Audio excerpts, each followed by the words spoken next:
Hey guys, welcome back to ViewSource. This is Milan, your host, and today we are going to follow up on the previous post where we had a quick introduction to DevOps. We've discussed what it was and what problems it was trying to solve, but now I'd like to go a little bit further and focus specifically on this section here, continuous integration.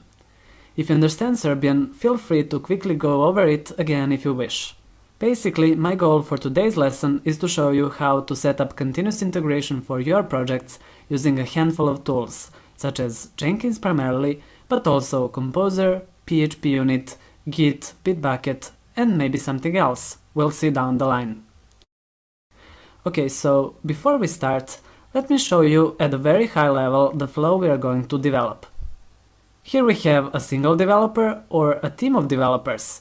Team size doesn't really matter, but the idea is that someone is working on the project and pushing the latest changes to the version-controlled server. In our case, it's Atlassian's Bitbucket because they allow us to create private repos for free.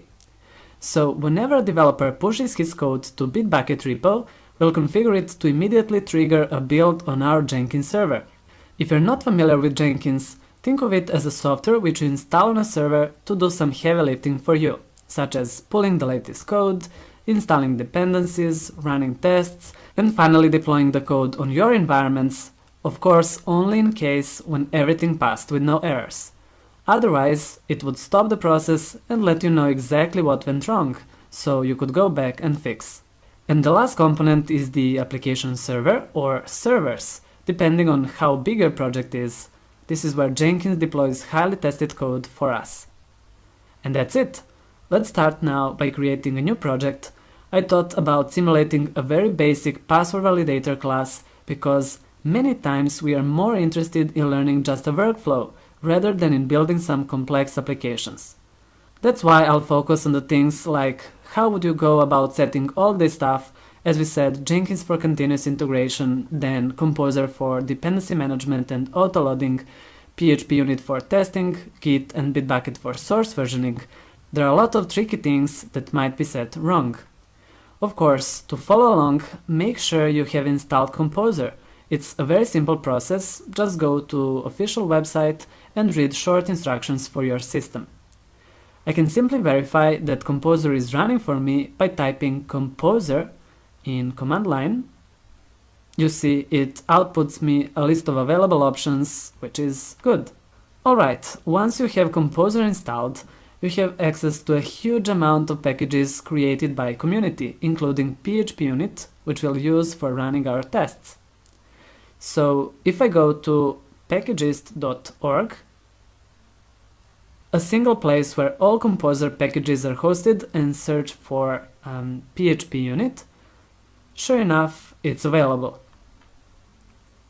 So to get us started, I'll create a new repository in Bitbucket. I assume you already have your account, so we should be all on board here. Let's give it a name of VSCI, short of ViewSource Continuous Integration, and everything else is already set as it should be. It's private, it's Git. I don't really care about issue tracking and wiki for this project, so we can move forward. Alright, it's created for us and we got instructions for the next steps. Since I'm already into my project folder, I'll do git init and copy the second line to add remote repo. Okay, that was simple. Now I'll add the project to my editor. And the very first file I'm going to create is composer.json. This is where we define dependencies for the project. I only need PHP Unit, so within here I can type require dev block. This is for all dependencies that shouldn't be installed on production, and if you're not sure what the latest stable version of PHP Unit is, you can always go back to packages to check. Seems like it's 4.3.4. So let's copy this and paste into our required dev block. That's all we have to do. Now we can go back to command line and run Composer install. The simple command is going to download PHP unit and all its dependencies into vendor folder for us, because by default composer install command assumes you want to include dev dependencies. This might be a little bit slow, so let's cut this down and continue once it's completed. It's done. You can see that I got vendor directory with PHP unit and some other packages that PHP unit depends on. Here we see composer log file, which is also important because after installing dependencies, composer writes the list of the exact versions it installed into this file, so that anyone who sets up the project, whether it's another developer or Jenkins machine, will download the exact same version of the dependencies. That's why we'll put this whole vendor folder into git ignore, because there's no need to add all of that code to the repository. It's enough to have composer JSON and composer log only and let composer to do its magic. I'll create a new file, save it as git ignore, and quickly add vendor folder in it. Okay, we are good and ready for the very first and initial commit. If we check git status, we see 3 files are untracked, there's no vendor folder, so we can add all of them and commit. Git add all, git commit, I'll put the message app in it, and here we go. Okay, good. Now let's quickly create some simple code to work with. As we said, it's going to be incredibly simple, just a single validate password class, so let's create a test folder first, following the rules of TDD, and a new file in it. We'll call it validate password test.php. So let's see how might we do this. We'll say class validate password test, and it's going to extend PHP unit framework test case. So let's begin with a very simple bit of a behavior. This class should have, for example, functionality to validate the length of the password, so public function test valid length. We're testing validate password class, so let's assume it exists so we can create a new instance here. So valpass equals new validate password. Again, this still doesn't exist, but we'll fix it shortly. And then we have access to a large amount of PHP unit functions, so this assert false, and we expect valid length, this is method in our validator class, to return false when we provide 4 characters password, because apparently it's too short. Now we can implement many tests here, but it's not what we want to focus on, let's rather keep it very simple. One thing that I do want to call out though, as you see, the first line here creates validate password class instance. It's okay in our case, because we have only one test, but if you don't want to instantiate it over and over in every test you write, you can leverage PHP unit's fixtures and specifically a method called setup. I encourage you to visit PHP documentation and have a read. Alright, as you might imagine, this is not quite ready yet, but let's try to run PHP unit. I'll go back to my terminal and type dot, this means start from the current directory, and then vendor bin PHP unit, because this is where PHP unit binary lives. And of course, we need to specify what to test, so as a second argument, I'll pass dot tests validate password test.php. Alright, it's telling us it tried to run the test, but it couldn't find validate password class. So let's see how might we go about fixing that. Within our project, I'll create source folder first and validate password.php file. So class validate password will say that password length should be between 6 and 20 characters, so we need a constant min length to be 6 and another constant max length to be 20. Okay, now we'll say public function valid length it's going to accept a password, and we should only check whether or not it passes required length interval. First, let's say password length in a variable, pass length equals string length, and as an argument it accepts password, and then we can easily do a check.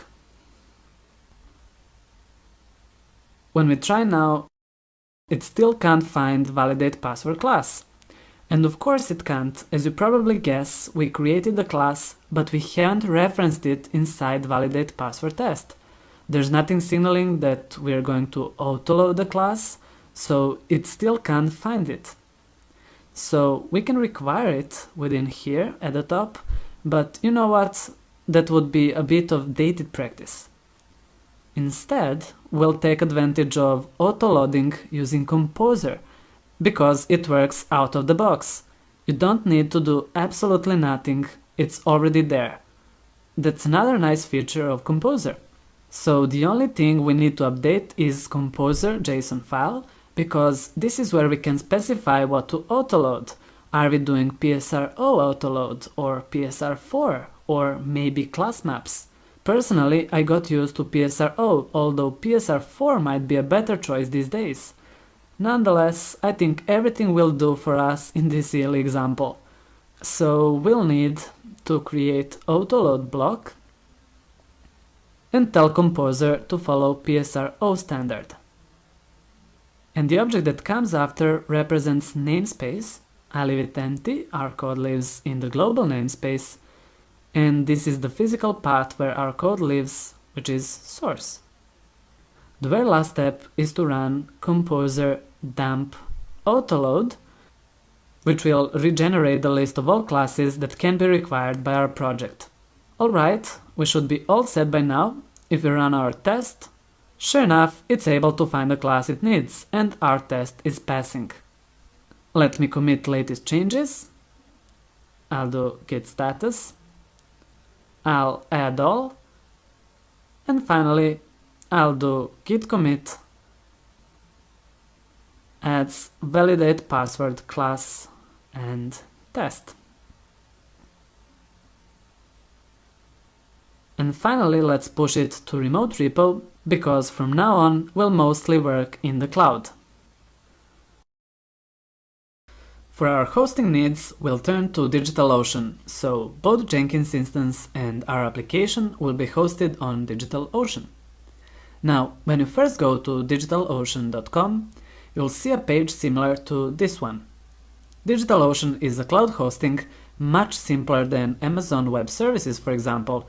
You start up your own instance, your own droplet as they call it, and droplet starts at $5 per month, or if you prefer, $0.007 per hour. If you have any question about pricing, head over to their pricing page, you should be able to find useful information. Alright, let's go ahead. What you're going to do is to click on Sign Up button. You'll be asked to fill in your billing information. It's a really simple process, and once you're fully signed in, you won't have any droplets created. It will guide you through the process. You'll be given a Create button, and once you go ahead and click on Create button, you'll be able to enter your host name. This is going to be our application server, so let me call it simply Main App. Next, you can select the size you need. Typically, people start off with 1 CPU, 20 GB SSD drive. Usually this is enough to run pretty simple website, and of course you can scale up at any time. So I'm going to select the most basic size. Then we are asked to select the region which is closest to us. You see they offer us 5 different locations. Closest to me is Amsterdam, so let's choose that one. Next, we have available options to choose from, but I'm going straight to image selections. They have 5 different choices here, all of them are Unix based. I'll select the latest Ubuntu 64-bit. Now, because we are going to use PHP, I'll make sure to go to Applications tab and select LAMP on Ubuntu. That's all there is to it. I can go ahead and click on Create Droplet. Usually it takes just a minute. I'm going to pause this video so you don't need to wait for the droplet to create itself and restart the session once the droplet is created. Alright, so the droplet finished up creating itself. I was redirected to droplet panel, where I have some information about it, then some options to manage the instance, but let's move forward and log into the server with SSH. Here's the droplet's IP address. DigitalOcean sent me an email with the password for the root user. I have pasted it in my editor, so let's use PuTTY for Windows for SSH access. So login as root, password, copy the password that DigitalOcean sent. Now, once you get into, it will immediately prompt you to change the password for the root user. So let me go ahead and first right-click to paste the old password from the clipboard, and then I'll enter my new password. I'll retype it, and nice! I'm logged in into my Ubuntu droplet here. I can type clear to clear this view up, and then I can begin navigating through my droplet. So the first thing I'd like to do is to go directly to var, and then web folder, and there's actually HTML folder within here. This is where you typically put your web application files. Okay, let's get our app onto the machine. Thanks to DigitalOcean's application images, our machine comes with LAMP, so we don't need to worry about PHP and Apache installation, but we still need to install Git, which should be as simple as apt get install git.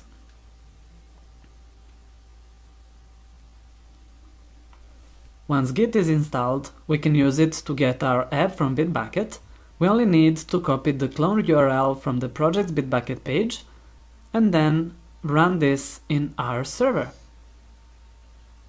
It's asking me for password. Alright, that was fast enough. We see it got cloned. I'll do ls-la. Now, before we can dig into Composer and installing our dependencies, of course, we need to install Composer. I prepared the command. We can see here it's just a matter of copying and pasting this to the terminal window. Now you see that it installed composer.far file. Think of this as PHP archive file. So if we want to run Composer, we can type php composer.far and we get the output. However, it's always a good practice to enable Composer globally.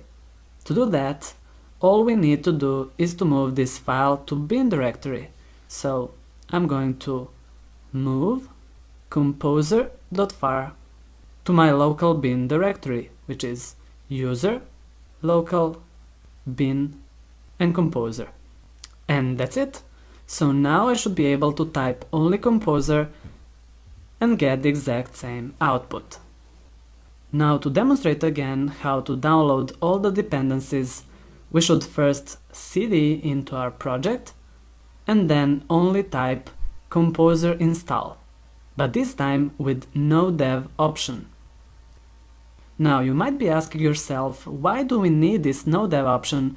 And the reason for this is, well, this is the application server. We don't need to run tests here. Instead, it's Jenkins' responsibility to run all the tests and deploy highly tested code to the application server.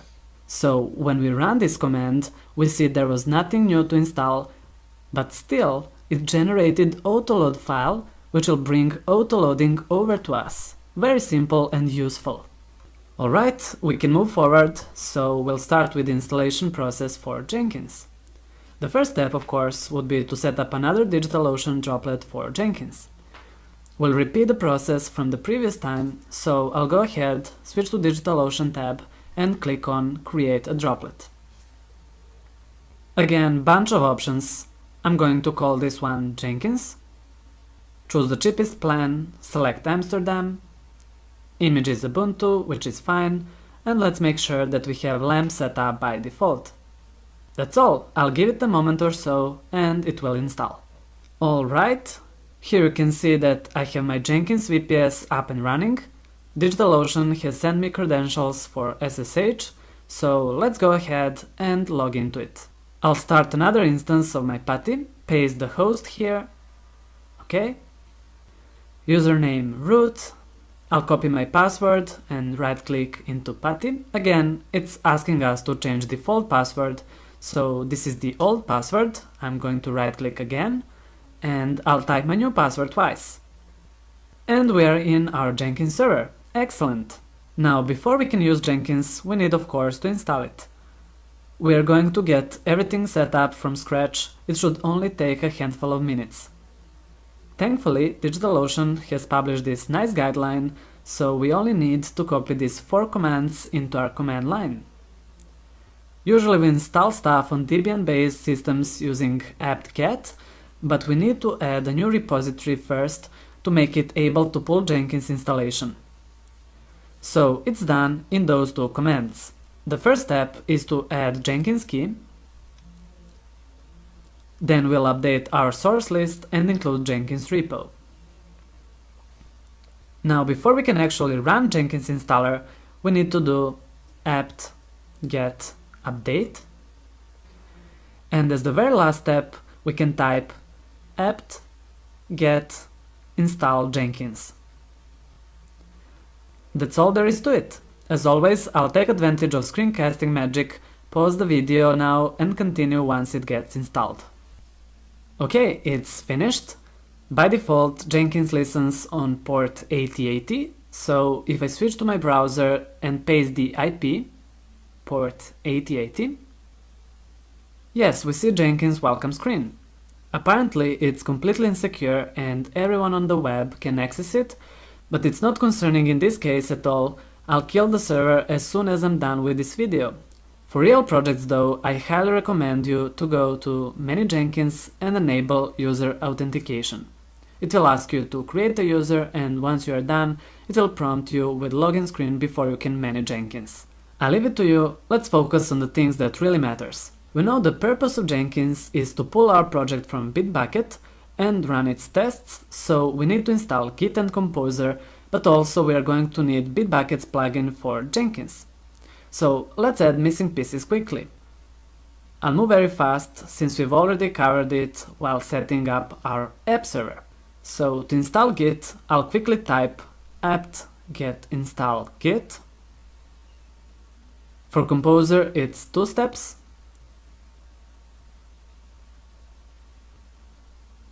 And done!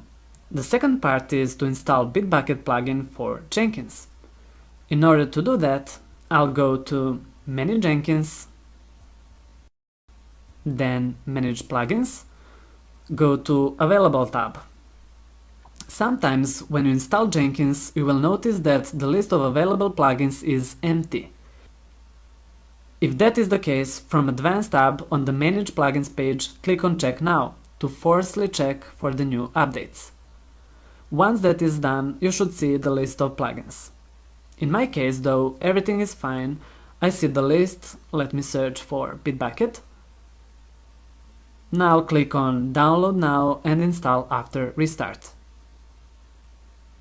This will take some time, so let's fast forward.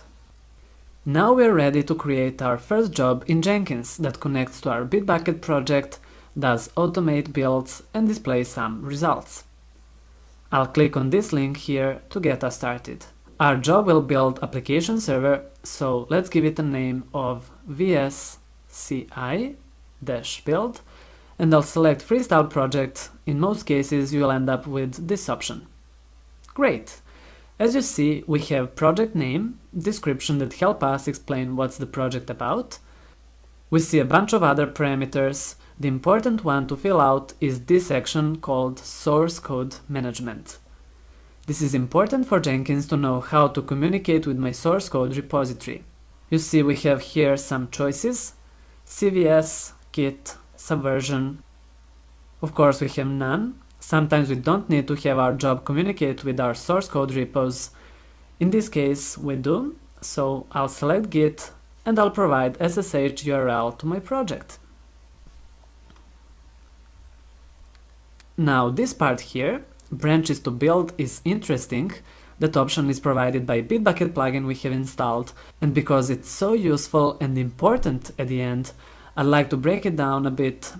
You need to understand that Bitbucket will ping Jenkins server on every single push, whether it's on master branch or developer or any feature branch. You can't really avoid it. That's how Bitbucket's post hook works. That means every single time a developer pushes his code, a request comes to our Jenkins server, which will trigger the build. If you think about it, it's pretty useless and overwhelming, right? We certainly don't want to do a build when someone commits his work to a feature branch, but with this plugin installed, we'll have it parse Bitbucket's post request for us and run the build only when it's dealing with master branch. Technically, that happens when you merge any of our feature branch into master. Next section we care about is build triggers. I'll go ahead and check build when a change is pushed to Bitbucket. This option is also given by Bitbucket plugin. Hopefully it makes sense why it was necessary to install it. This won't work unless we set a post hook on Bitbucket repository too. We'll do it in a minute. And finally, this is where you add your build steps. Personally, I use execute shell option in almost every job I create.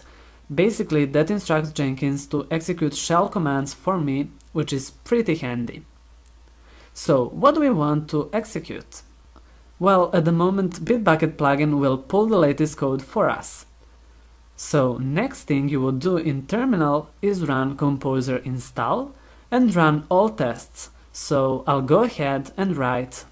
This is where our PHP unit executable is, and this is a folder where our tests live. Now this still won't work. First, we already said that we need to instruct Bitbucket to send a post request to Jenkins on every push, but you can also see it can't connect to Bitbucket. And of course that's the case, because our repo is set to be private. When Jenkins tries to clone the repo via SSH, it doesn't know how to identify itself. So we need to set SSH key pair, and let's do it first. I'll go ahead and switch to my terminal. When Jenkins installs, it creates a new user called Jenkins, of course. It executes all commands with the user, so we need to generate our key with the Jenkins user. So let's switch to it. I'll do sudo Jenkins. Now I'll navigate to home directory, so let's look and see what's in the home directory. Usually a server keeps its key pairs into .ssh folder. Apparently that one doesn't exist at the moment, but let's see how might we solve that. If we just type ssh-keygen,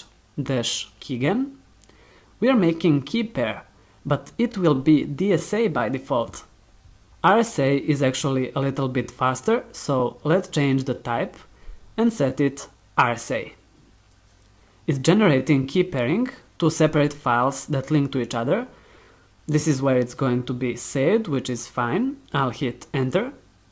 Now it's asking for passphrase, which will leave empty by hitting enter, since the whole point of this is to avoid passwords, especially because we'll have automated jobs which have to be authenticated, but they can't really type passwords. I'll type enter again, and it's done.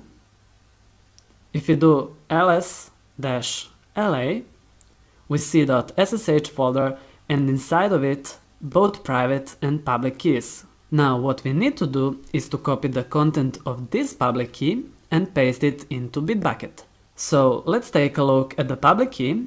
I'll type cat id-rsa and copy everything from here.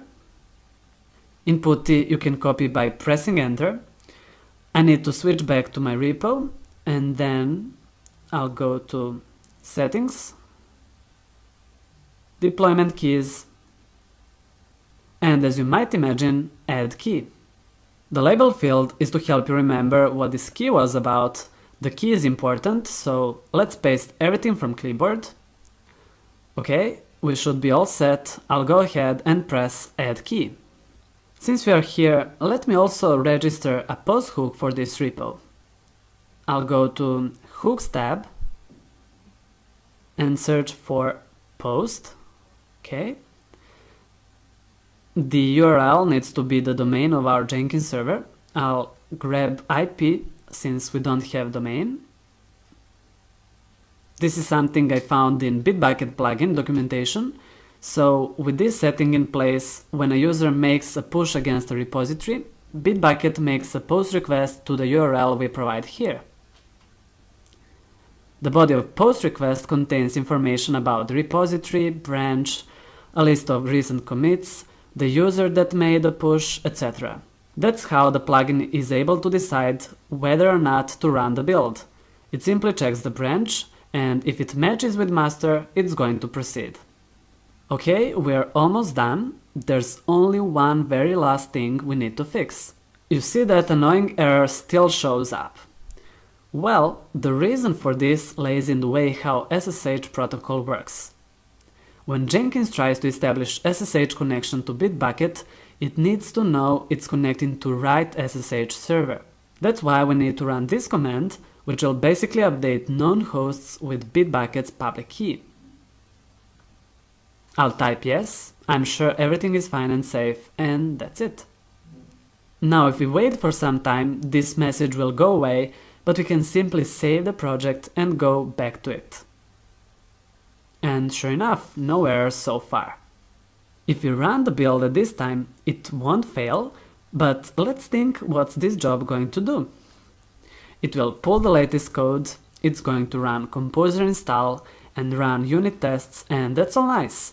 We are testing our changes, but what about deploying these changes to the app server? Well, you remember our flow from the beginning? If these two commands pass with no errors, why don't we simply copy all application files over to our application server? We'll use rsync, a very handy command which offers a large number of options that control every aspect of this behavior.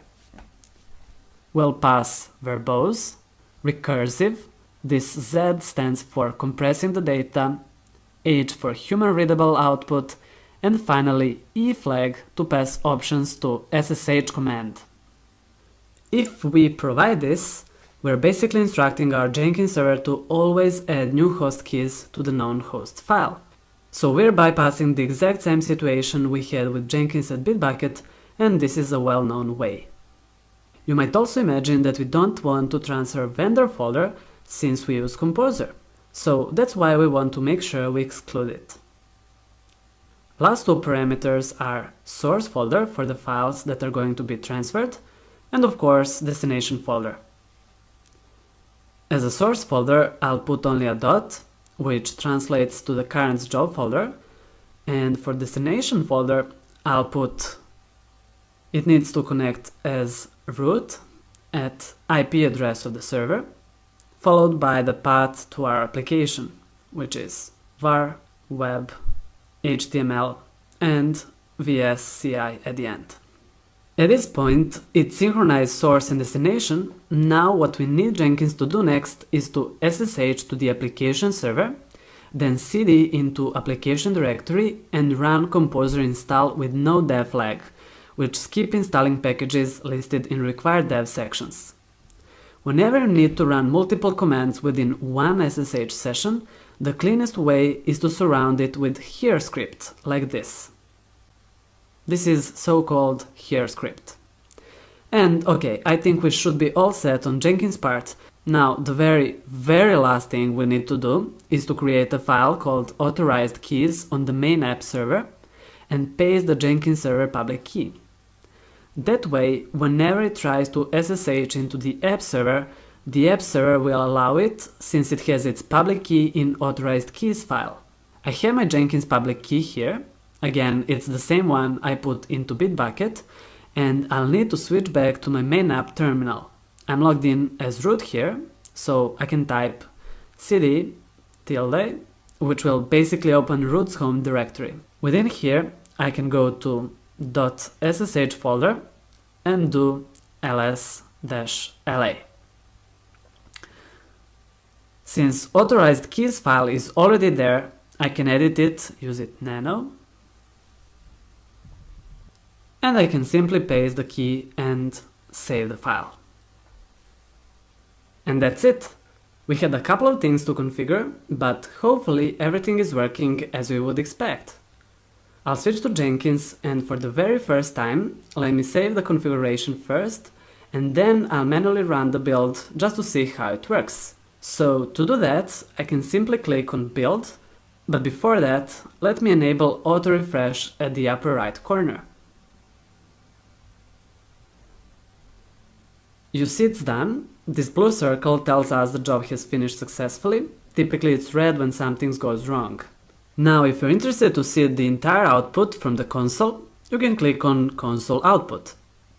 You see the first part is related to fetching the code from our repo. It's done by Bitbucket plugin. Next, we see logs coming from PHP unit, so everything fine on that side, one test passed. And finally, we see rsync output. It's transferring all Git files, which is interesting. I completely forgot to exclude them. However, I'm not sure whether it's okay to leave them or exclude them. What would be the best practice? Honestly, I don't see the reason why would we need Git files on the application server. On the other hand though, we are cloning the whole repo, so it makes sense to include them as well. For now, let's live with these settings, and I'll update below if I find a better way. And this last bit here is from Jenkins, when it SSH'd into the app server. At the very end, we see that Jenkins finished with success. Excellent. To finish up with this lesson, let's see what will happen with two edge cases. The first scenario we're interested in is to see what will happen if we make a commit in a feature branch and not on master. Jenkins shouldn't start a build in that case. The second interesting scenario would be to commit the test which fails on master branch. In that case though, Jenkins should run the build, but since our test is failing, it should not deploy anything to our app server. Let's start with the first one. If we do git branch, it says I'm on the master branch. Let's create a new test branch and switch to it. Okay, it created a branch and switched to it. What I'm going to do is to add a few empty lines into this validate password test class. And now if I run git status, it's modified, so let's commit and push this branch to remote. Git commit -am adds feature X, git push origin test. Okay, nice. We see a new branch was pushed to remote, so let's quickly go to Jenkins and check if push triggered the build. I'll click on our job and we can verify it indeed didn't run the build. Let's now try the second case. I'm still working with the same file, so let's add a valid length for password. For example, 1, 2, 3, 4, 5, 6, 7, 8, 9. This will obviously pass, but we're expecting false in this test. I'll commit this, git commit -am adds failing test, just for fun. Git push origin test. Okay, it went to remote, which is fine. At this point we know it's not triggering the build, but let's merge this feature work into master. I'll do git checkout master, and then I'll do git merge test branch with -noff. I need to pass no fast forwarding option, and of course I'll do git push origin master. Okay, nice. We'll wait a couple of seconds.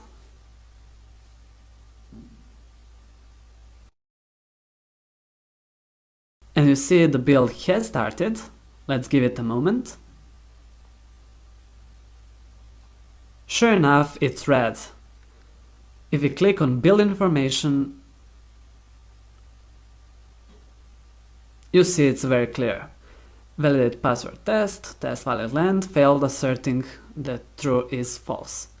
And at the end finished with failure, which is all good. Okay, that will do it for this lesson. This project will be up on Bitbucket. I'll unlock it for the public, so have a look through it, see if you can extend it, try out some different approaches. For example, try to set up Jenkins running this job periodically and not on every push. There's a lot of options. The important thing though is that you dig in and experiment with it. If you need DigitalOcean account, you can use this referral link and earn $10 for free. Or if you're a student, there's a nice promo pack at this time coming from GitHub, which will give you $100 credit. Thanks for your time. My name is Milan, and please reach out to me if you have some comments on this. See ya!